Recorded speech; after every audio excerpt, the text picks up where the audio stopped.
السلام علیکم ورحمۃ اللہ وبرکاتہ۔ فیضان رمضان اس باب کا ہم آغاز کرتے ہیں۔ بسم اللہ الرحمن الرحیم۔ اللہم صلی علی محمد کما تحب و ترضی لہ۔ برکتیں ہی برکتیں حضرت مفتی احمد یار خان علیہ رحمۃ الرحمن تفسیر نعیمی میں فرماتے ہیں، اس ماہ مبارک کے کل 4 نام ہیں: ماہ رمضان، ماہ صبر، ماہ مواسات اور ماہ وسعت رزق۔ مزید فرماتا ہے کہ روزہ صبر ہے اور جس کی جزا رب ہے، اور وہ اسی مہینے میں رکھا جاتا ہے، اس لیے اسے ماہ صبر کہتے ہیں۔ مواسات کے معنی ہے بھلائی کرنا۔ چونکہ اس مہینے میں سارے مسلمانوں سے خاص کر اہل قرابت سے بھلائی کرنا زیادہ ثواب ہے، اس لیے اس ماہ سے ماہ مواسات کہتے ہیں۔ اس میں رزق کی فراخی بھی ہوتی ہے اور غریب بھی نعمتیں کھا لیتے ہیں، اسی طرح اس کا نام ماہ وسعت رزق بھی ہے۔ حضرت قبلہ مفتی احمد یار خان علیہ رحمۃ الرحمن نے ضمناً ماہ رمضان کے مزید 13 فضائل بیان فرمائے ہیں جو درج ذیل ہے۔ نمبر 1، کعبہ معظمہ مسلمان کو بلا کر دیتا ہے اور یہ آ کر رحمتیں بانٹتا ہے، گویا وہ یعنی کعبہ کنواں ہے اور یہ یعنی رمضان دریا ہے، یا وہ کعبہ دریا ہے یا یہ رمضان بارش۔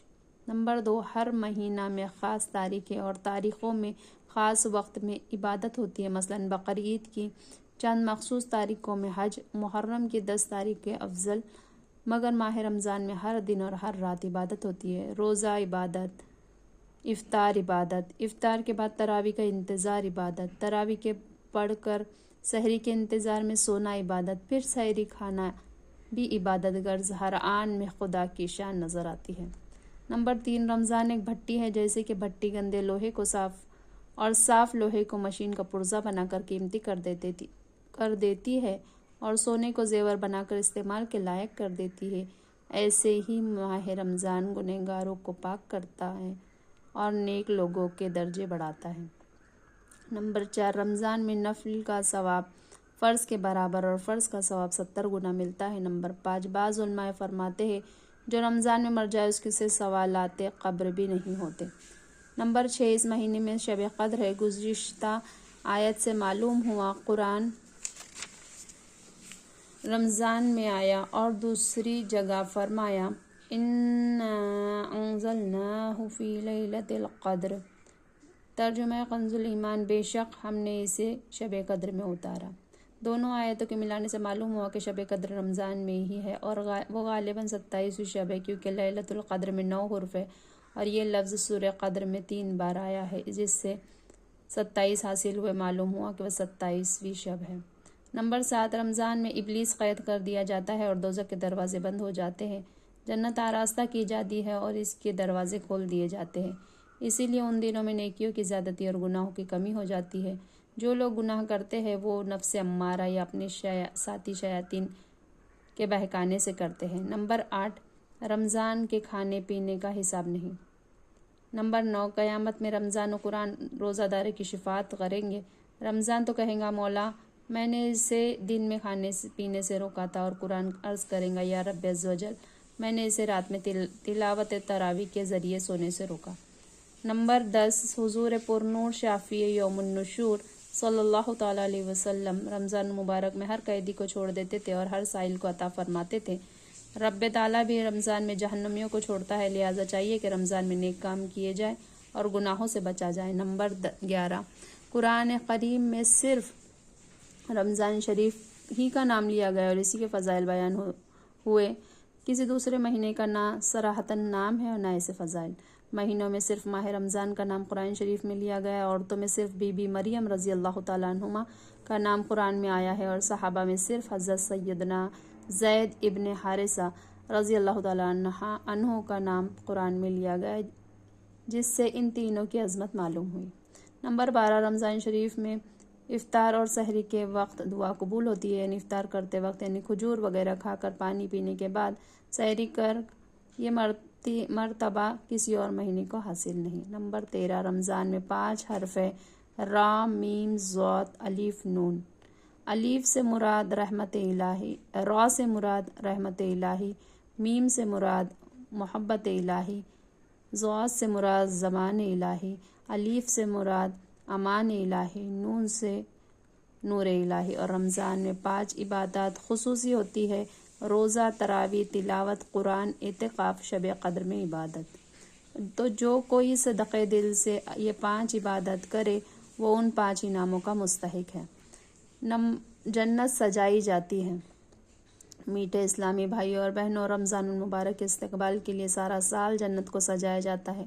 چنانچہ حضرت سیدنا عبداللہ ابن عمر رضی اللہ تعالیٰ عنہما سے روایت ہے کہ تاجدار مدینہ سرور قلب و سینہ صلی اللہ علیہ وسلم کا فرمان عالی شان ہے: بے شک جنت ابتدائی سال سے آئندہ سال تک رمضان المبارک کے لیے سجائی جاتی ہے، اور فرمایا کہ رمضان شریف کے پہلے دن جنت کے درختوں کے نیچے سے بڑی بڑی سفید آنکھوں والی حوروں پر ہوا چلتی ہے اور وہ عرض کرتی ہے: اے پروردگار عز و جل، اپنے بندوں میں سے ایسے بندوں کو ہمارا شوہر بنا جن کو دیکھ کر ہماری آنکھیں ٹھنڈی ہوں، اور جب وہ ہمیں دیکھے تو ان کی آنکھیں بھی ٹھنڈی ہوں۔ ہر شب 60,000 کی بخشش۔ ایک اور حدیث میں آتا ہے: رمضان شریف کے ہر شب آسمانوں میں صبح صادق تک ایک منادی ندا کرتا ہے: اے اچھائی مانگنے والے، مکمل کر، یعنی اللہ عز و جل کی اطاعت کی طرف آگے بڑھ اور خوش ہو جا، اور اے شریر شر سے باز آ جا اور عبرت حاصل کر لے۔ کوئی مغفرت کا طالب کہ اس کی طلب پوری کی جائے، ہے کوئی توبہ کرنے والا کہ اس کی توبہ قبول کر لی جائے، ہے کوئی دعا مانگنے والا کہ اس کی دعا قبول کی جائے، ہے کوئی سائل کہ اس کا سوال پورا کیا جائے۔ اللہ عز و جل رمضان المبارک میں کی ہر شب میں افطار کے وقت 60,000 گنہگاروں کو دوزخ سے آزاد فرما دیتا ہے، اور عید کے دن سارے مہینے کے برابر گناہ گاروں کی بخشش کی جاتی ہے۔ مدینے کے دیوانوں، رمضان المبارک کی جلوہ گری کی تو کیا ہوتی ہے، ہم غریب کے تو وارے ہی نیارے ہو جاتے ہیں۔ اللہ عز و جل کے فضل و کرم سے رحمت کے دروازے کھول دیے جاتے ہیں اور خوب مغفرت کے پروانے تقسیم ہوتے ہیں۔ کاش ہم گنہگاروں کو بطفیل ماہ رمضان سرور کون و مقی مدنی سلطان رحمت عالمیان صلی اللہ علیہ وسلم کے رحمت بھرے ہاتھوں سے رہائی کا پروانہ مل جائے۔ امام اہل سنت علیہ رحمہ فرماتے ہیں: تمنا ہے فرمائی یہ روز محشر، یہ تیری رہائی کی چٹھی ملی ہے۔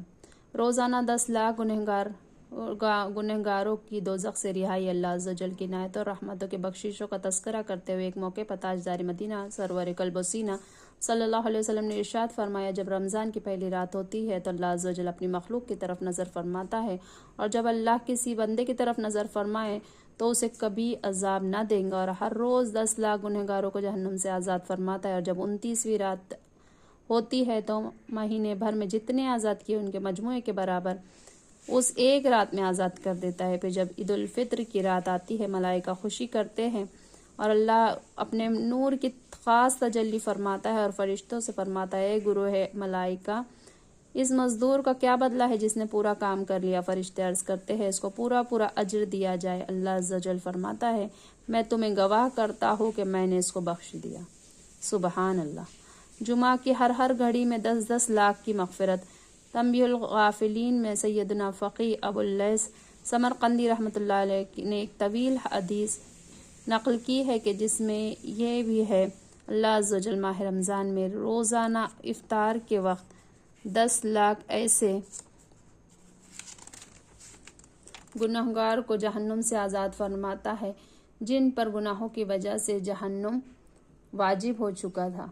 نیز شب جمعہ اور روز جمعہ یعنی جمعرات کے غروب آفتاب سے جمعہ کے غروب آفتاب تک ہر گھڑی میں ایسے 10 لاکھ گنہگاروں کو جہنم سے آزاد کیا جاتا ہے جو عذاب کے مستحق قرار دیے جا چکے ہیں۔ اور جب رمضان المبارک کا آخری دن آتا ہے تو پہلی رمضان سے لے کر اب تک جتنے آزاد ہوئے ان کی گنتی کے برابر اس آخری دن ایک دن میں آزاد کیے جاتے ہیں۔ اس سیاہ سے کبھی ہم نے کنارہ نہ کیا، پر تو نے دل آزردہ ہمارا نہ کیا۔ ہم نے تو جہنم کی بہت کی تجویز لیکن تیری رحمت نے گوارا نہ کیا۔ سبحان اللہ۔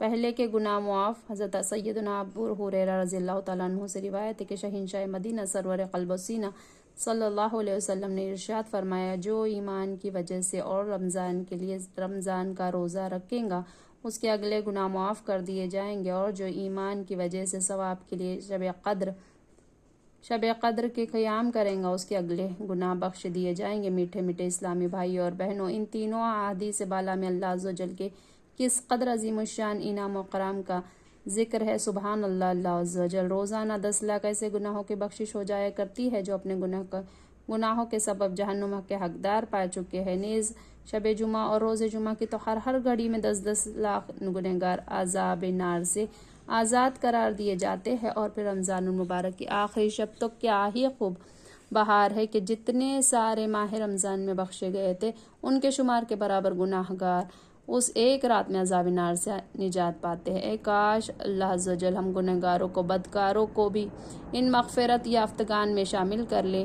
جب کہا اس یا سے میں نے سخت لاچار ہوں، میں لاچاروں میں ہوں، جن کے پلے کچھ نہیں ان خریداروں میں ہوں، تیری رحمت کے لیے شامل گنہگاروں میں ہوں، بول اٹھی رحمت نہ گھبرا میں مددگاروں میں ہوں۔ سبحان اللہ، سبحان اللہ، سبحان اللہ۔